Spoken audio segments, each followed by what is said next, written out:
Funda Vivienda. Fundación Venezolana por el Derecho a la Vivienda.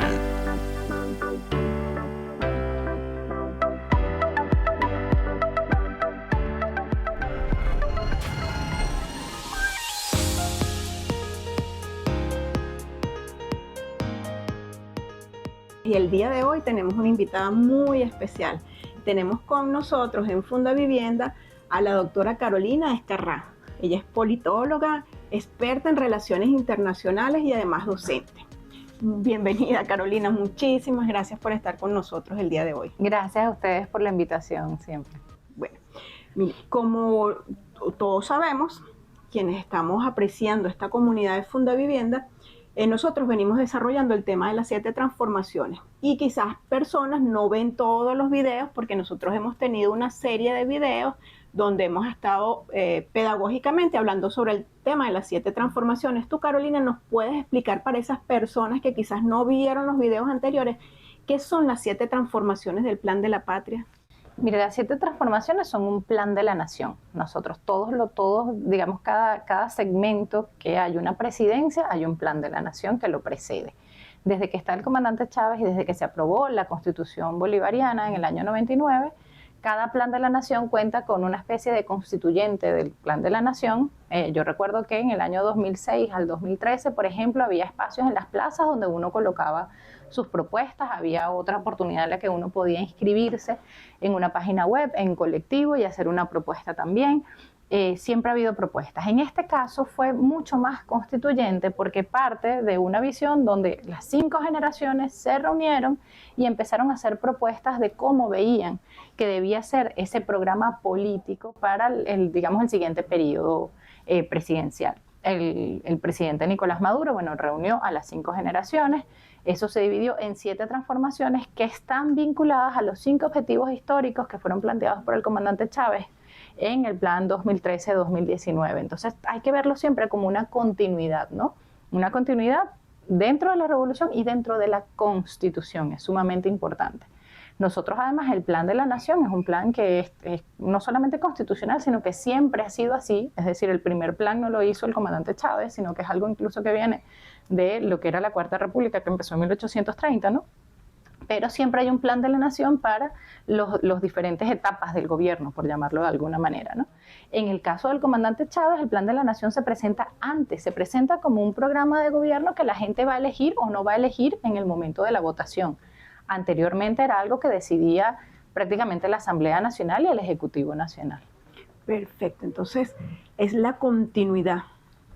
Y es un plan, nosotros lo vemos y en muchas asambleas hemos conversado sobre esto y es como una ruta de navegación, ¿verdad? Es una ruta de navegación. No vamos a la deriva ni que es un plan fortuito, sino que es algo bien estructurado. Ahora, entrando en detalle, ¿nos puedes decir, Carolina, qué es la 7ª transformación? Bueno, la 7ª transformación es, después de que se reúne toda la gente, ven cuáles son esas 7 transformaciones, empiezan con el tema productivo en la primera transformación, luego se van al desarrollo de las ciudades en la segunda transformación, luego van al tema de la seguridad en la tercera transformación y así sucesivamente. Están viendo cuáles son las prioridades que tiene el país y una de las prioridades que además venía de uno de los objetivos históricos del plan de la nación anterior era hacer una Venezuela potencia. Venía incluso del plan anterior a ese, que era hacer una Venezuela potencia. Siempre estuvo enfocada en el tema energético, ahorita está enfocada más en el tema de los 18 motores iniciales que presentó el presidente Nicolás Maduro en el año 2018, que luego lo convirtió en 13 motores iniciales que tienen que ver con hidrocarburos, con minería, con turismo, con determinados elementos, ¿no? Pero en el caso de la 7ª transformación es esa vinculación de todos esos elementos con el plano geopolítico. Y el plano geopolítico es muy interesante porque tiene que ver con la geografía de la política. La geopolítica tiene que ver con la vinculación entre la geografía y la política. Y en el caso de nosotros, además, nuestra geografía, acuérdense que para la reforma constitucional hubo, antes de la reforma constitucional, 5 motores. Y dentro de esos 5 motores estaba la nueva geometría del poder, donde entran las comunas, donde entran los consejos comunales, etc. Entonces, dentro de esa visión de la nueva geometría del poder, que tiene que ver con geografía y tiene que ver con poder, bueno, la 7ª transformación te plantea cómo se inserta Venezuela en ese sistema mundo que existe y a ese, digamos, camino que tenía para ese momento hacia un mundo multipolar y pluricéntrico. que ya lo había vaticinado el comandante Chávez desde el año 2001-2007, pero que los BRICS había logrado de alguna manera que se concretara, ¿no? ¿Cómo le podríamos nosotros decir a una familia que está luchando por su vivienda, que comunidades que están organizando en torno a los servicios públicos, a su cotidianidad? ¿Cómo influye la geopolítica en ellos o en su mundo? Mira, influye desde muchas maneras, ¿ok? Una de las maneras, por ejemplo, tiene que ver con las medidas coercitivas unilaterales. ¿Cómo influye eso en su día a día? Bueno, eso de alguna manera merma los ingresos. Una vez que se merman los ingresos de la nación, usted tiene también menos ingresos, hay gente que tiene que tener 3 trabajos, no puede hacer trabajo voluntario. Todo eso de alguna manera influye en su día a día. Pero no solamente influye en negativo, y puse ese ejemplo fundamental, sino que influye en lo positivo también, porque está vinculado a lo que son esas relaciones internacionales que existen, tanto desde el punto de vista de las relaciones bipolares, es decir, entre un Estado y otro, como las relaciones multipolares. Entonces, si nosotros formamos parte, por ejemplo, del Banco de los BRICS, bueno, tenemos un financiamiento para el desarrollo de ciertos proyectos. Si nosotros tenemos una buena relación con Belarus, entonces tenemos proyectos de vivienda con Belarus que se organizaron de determinada manera. Asimismo nos pasó con Rusia, asimismo nos pasó con China, y entonces tú vas a Fuerte Tiuna y tienes un espacio donde construyeron los belarusos, donde construyeron los chinos, donde construyeron los rusos, que no es que construyan ellos, construimos nosotros, pero ellos nos ayudan con el material, con cómo se deben hacer las cosas para que las viviendas queden bien estructuradas y ese tipo de elementos. Entonces, ¿cómo influye? Bueno, influye de muchísimas maneras, porque no es solamente, además, en beneficio del país, sino cómo nosotros también los beneficiamos, porque tenemos también, digamos que, cosas en las que nosotros tenemos mayor conocimiento, y hay un intercambio de conocimiento, un intercambio de saberes, un intercambio de tecnología, que siempre es importante también, y más en un momento en el que padecemos unas medidas coercitivas unilaterales que hacen que los ingresos mermen en un 99%, como sucedió desde el año 2018. Es así. Sabes que nosotros en nuestro trabajo con las comunidades y conversando con la gente, ellos nos dicen que la gente quiere vivir en estabilidad, en tranquilidad, en paz. En un mundo donde hay tantas guerras como estamos viendo ahorita, la séptima transformación nos habla de la diplomacia de paz. ¿Cómo esto nos ayuda a que nuestras comunidades sean un lugar seguro? Mira, nos ayuda por el tema de la cooperación en primer lugar, por el tema evidentemente de lo que tiene que ver con un mundo, digamos, basado en reglas. El problema ahorita es que Estados Unidos le dio, digamos, un golpe a la mesa y dijo, ya no creo en el mundo basado en reglas y lo que creo es mi propia moral. Pero está solo en los Estados Unidos. Cuando tú ves de repente que Irán le hace contrapeso a Estados Unidos, que está bajando sus ingresos, que hay una serie de situaciones allí, bueno, dices, los países, por ejemplo, de Europa, se alejaron de los Estados Unidos. Cuando Estados Unidos dijo, tienen que meterse en el Estrecho de Hormuz, ellos dijeron, no nos vamos a meter en esa situación, porque además no es de nuestra competencia, ¿no? Entonces, bueno, ¿cómo influye eso en el día a día de la gente? Bueno, influye en el que nosotros, para poder ser seres sociales y seres políticos, tenemos que basarnos en reglas. Así como hay reglas a nivel nacional, la Constitución, las leyes, etcétera, hay reglas también a nivel internacional. Dentro de esas reglas a nivel internacional, tú tienes la cooperación, como te dije, bipolar, y la cooperación multipolar, ¿no? Entonces, no solamente tienes esos elementos, sino que además tienes unas reglamentaciones que existen y unas instituciones que existen a nivel de Naciones Unidas, que también ustedes, por ejemplo, como ONG o como organización de este tipo, bueno, tienen vínculos también a nivel internacional, pueden de repente tener voz o voto en algunas instancias, pueden hacer propuestas, ¿no? Entonces, bueno, todo eso tiene que ver con un relacionamiento también multipolar y pluricéntrico, tiene que ver también con un relacionamiento geopolítico, porque no estamos solos en el mundo. Entonces, por ejemplo, y un ejemplo importante puede ser la relación bilateral con Colombia, que se está impulsando desde hace unos días, esa reunión bilateral que hubo la semana pasada, por ejemplo, donde se trabajó el tema de seguridad en la frontera, donde se trabaja el tema de cooperación gasífera y todo este tipo de cosas, con la idea de crear un oleoducto para que fluya mejor el gas de Venezuela hacia Colombia, y Colombia evidentemente está pagando por ese gas. Entonces, bueno, hay un intercambio allí también, no solamente de saberes o de tecnología, sino que hay un intercambio también de productos, evidentemente. Exactamente, entonces ahí vemos en la práctica lo que es la cooperación y cómo esa cooperación influye en la vida cotidiana de las personas. Por ejemplo, la gente de la frontera que va a tener gas Perfecto, lo vimos, ¿verdad? El plan de la patria es muy claro en que el protagonista es el pueblo. Pero ¿qué puede hacer un ciudadano de pie? El miembro del Consejo Comunal, por ejemplo, que está viendo este video, o una persona que se está informando sobre el área de vivienda, para aportar a la transformación geopolítica. Eso suena muy grande, ¿verdad? La gente dice, bueno, yo geopolítica, pero ¿cómo se traduce eso en el día a día? Mira, yo creo que se traduce de muchas maneras, porque cuando tú vas haciendo, tú vas creando, ¿no? Decía Simón Rodríguez que inventamos o erramos, pero tienes que seguir inventando y tienes que seguir eventualmente errando, pero en algún momento vas a lograr algo que no es. Yo creo que nosotros en Venezuela tenemos unos científicos maravillosos, que en Venezuela tenemos unos alcances desde el punto de vista tecnológico maravillosos, y no solamente depende de lo que nos han transferido desde otros países, sino que nosotros mismos hemos tenido un desarrollo importante. No solamente eso desde la comunidad, sino desde la comunidad, además los venezolanos somos demasiado humanos, ¿no? Y nos relacionamos con cualquier persona en el mundo y tenemos mucho que aportarle al mundo. Pero además de que tenemos mucho que aportarle al mundo, ese relacionamiento te permite vivir mejor. Cuando te permite vivir mejor, o cuando tú tienes ese relacionamiento, por ejemplo, con Belarus, con Rusia, con China, que te ayudan a crear una vivienda, ya tú no tienes el problema de la vivienda en la cabeza, ya tú puedes pensar en otras cosas. Lo otro es ver dentro de tu comunidad cuáles son esos valores específicos que tienes, ¿no? Esos elementos fundamentales que te hacen diferente a los demás, que te ayudan a relacionarte en esa nueva geometría del poder de la que hablábamos, pero no es solamente con el otro estado, o no es solamente con la otra ciudad, o no es solamente con la otra comuna, sino que eso lo puedes hacer también a nivel geopolítico. Cuando yo estaba de diplomática, nosotros trabajamos en algo que se llamaba las ciudades hermanas. Entonces yo fui diplomática en Estados Unidos, como lo recuerdas, y nosotros trabajamos, por ejemplo, Oakland, California. En California trabajamos un hermanamiento de ciudades con Caracas. Entonces, ¿qué hacíamos? Bueno, veíamos cuáles eran las potencialidades que tenía Caracas, las potencialidades que tenía Oakland y cómo nos podíamos unir en función de crear algo en conjunto. Es un poco dialéctico, ¿no? Cómo nosotros creamos algo en conjunto para mejorar la situación que existía en las dos ciudades. En ese momento tenía que ver con el tema educativo y tenía que ver con el tema afro. El tema afro normalmente y en muchos espacios también está vinculado al tema del cacao y está vinculado al tema del café. Entonces tú vas viendo cómo poco a poco se van dando esas potencialidades.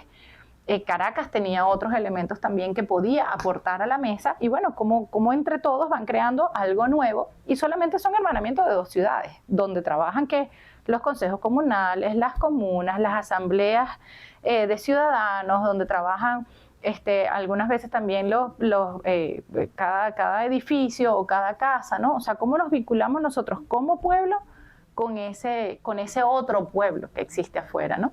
Y todo eso está vinculado al tema geopolítico. Además, el tema de las 7 transformaciones no es solamente el área geopolítica, sino que, como te dije, está vinculado también al plan de la nación anterior, y en el plan de la nación anterior lo vincularon en este momento a la 7ª transformación, tiene que ver con el tema ecológico.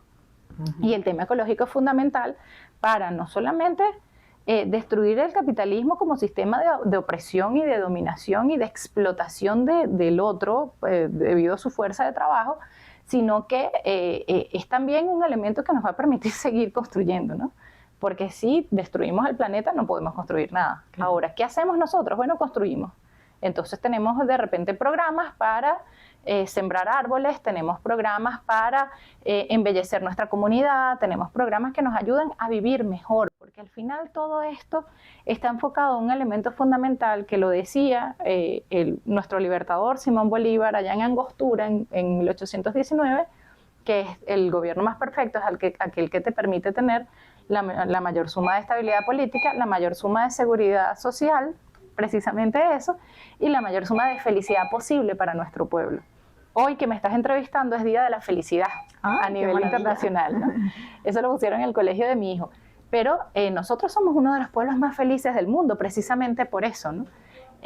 Así que bueno, la idea es lograr ese gobierno perfecto que te planteó el libertador Simón Bolívar. ¿Cómo lo hacemos? Lo hacemos desde la comunidad, lo hacemos desde la hermandad que tenemos con nuestros compañeros más cercanos. Sí, Carolina, me hiciste recordar, bueno, de los tiempos que nos conocemos, que ya son bastantes, y construyendo, pues sí. Es un conocimiento desde la construcción, ese tema de las ciudades, desde los movimientos sociales, ya nosotros veníamos desde hace bastante rato haciendo eso. Y recuerdo una vez un diplomático, el licenciado Rubén Darío Molina, que nos habla de la diplomacia de los pueblos. Entonces nosotros fuimos a esa reunión y dijimos, pero es que nosotros tenemos muchísimo rato haciendo la diplomacia de los pueblos, porque nosotros venimos construyendo plataformas de movimientos sociales, como nosotros formamos parte y ahora somos coordinadores de parte de miembros coordinadores de la Alianza Internacional de los Habitantes. ¡Qué bien! Entonces, en ese trabajo que ya de muchos años, tenemos muchos años, ya más de 20 años, en ese trabajo de relacionamiento con las organizaciones sociales, venimos construyendo la diplomacia y sin saberlo, de manera orgánica. Entonces me hiciste recordar todos aquellos tiempos. Es que si me permites, yo te conocí a ti en Estados Unidos cuando era diplomática, y tú fuiste a un foro social de los Estados Unidos, o sea, ni siquiera era un foro social mundial, sino foro social de los Estados Unidos, donde, bueno, convocaron a algunas personas de Venezuela, porque además en el 2010 el ALBA significaba la contraposición que existía o la alternativa que existía ante el capitalismo depredador, precisamente, ¿no? Entonces los pueblos lo que querían era decir, mira, ya no queremos más esta depredación y vamos a unirnos para ver cómo construimos algo diferente. Exactamente, y en ese tiempo hay movimientos en los Estados Unidos de vivienda muy poderosos y que nosotros venimos desde hace rato trabajando y nosotros dándole ideas de lo que hemos hecho nosotros aquí, y construyendo, y ha sido un trabajo de siempre, porque la gente en el mundo somos todos unos, somos todos hermanos, todos seres humanos. Y de una u otra manera la gente siempre encuentra los espacios para interrelacionarse, muy bonito. Así es. Entonces, bueno, Carolina, ya creemos que hemos cubierto todos los temas, porque una de las preguntas que venía era el intercambio de tecnología, que ya lo dijiste en una de tus preguntas, de tus respuestas. Entonces, yo creo que así cerramos el recorrido por estas 7 transformaciones, que además ha sido un proyecto muy lindo, porque hemos tenido la oportunidad de hablar con miembros de consejos comunales, con personas que son especialistas en seguridad, policías. Ha sido un trabajo muy hermoso y que nosotros queríamos llevar a las comunidades, porque el tema de las 7 T's no se está entendiendo, o se olvida, o también el texto, la ley, la gente no se pone a leer 200 páginas de lo que es. Entonces nuestra contribución es hacer llegar a las personas de manera sencilla y cotidiana que son las 7 T's que estamos viviendo.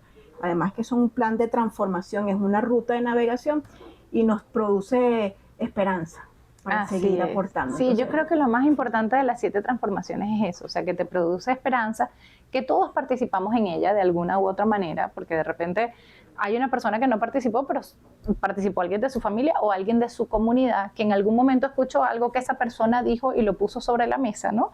Entonces todos de alguna manera nos entreayudamos, que yo creo que esa es una visión de Simón Rodríguez hermosísima, que es entreayudarnos entre nosotros. Y eso que tú decías del relacionamiento con Estados Unidos, imagínate, es el país que nos está colocando las medidas coercitivas unilaterales, pero su pueblo está ayudándonos a construir algo diferente. Y como tú decías, no es algo que viene de ahorita, es algo que viene desde hace 20, 25 años.